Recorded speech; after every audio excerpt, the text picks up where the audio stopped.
Goodness, beauty, kindness. Three things we long for. Three signs of a life well lived.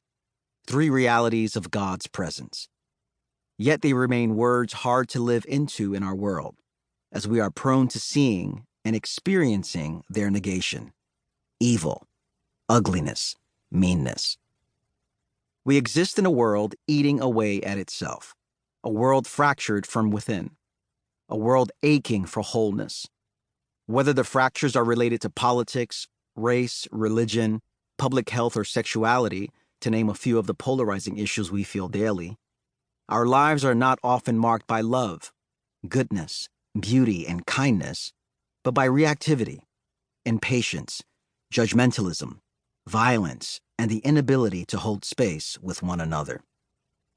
We carry the stress of our fractured world in our bodies and in our relationships. Friendships that once were a bedrock of strength have dissolved into wastelands of disgust.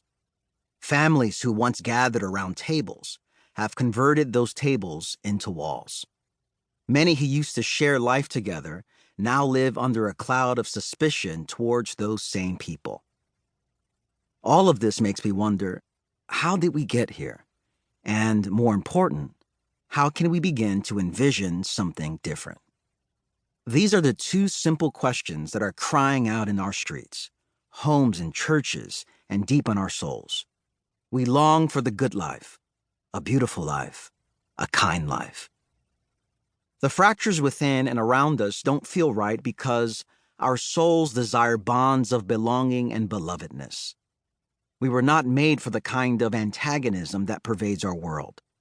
We were made in love and for love by a good, beautiful, and kind God. Sadly, however, we find ourselves stuck. Most of us believe the only option before us is to fondly recall the memories of the past, lamenting that those days will never return. But what if there was a future? What if it were possible to find ourselves learning to love in such a way that heals?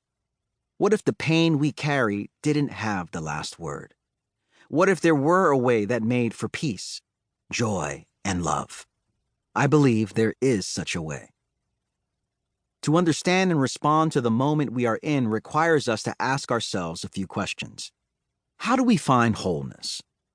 How do we love well? What are the forces behind the fractures? What kind of spiritual formation do we need to embody? And what does it mean to have our lives formed by God's love? These are the questions I've been sitting with for many years, questions we will explore together.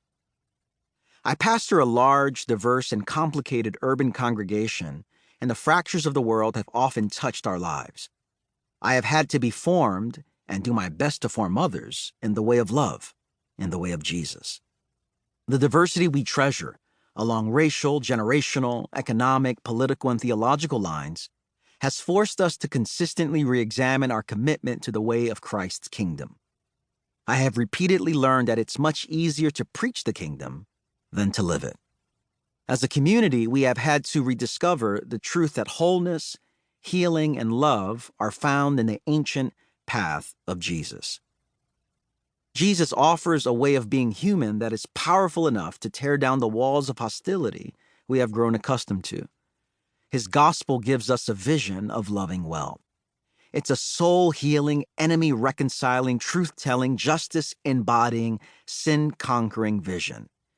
It's one we can't live without, especially since most people have not been formed to love well in our society, including within our churches.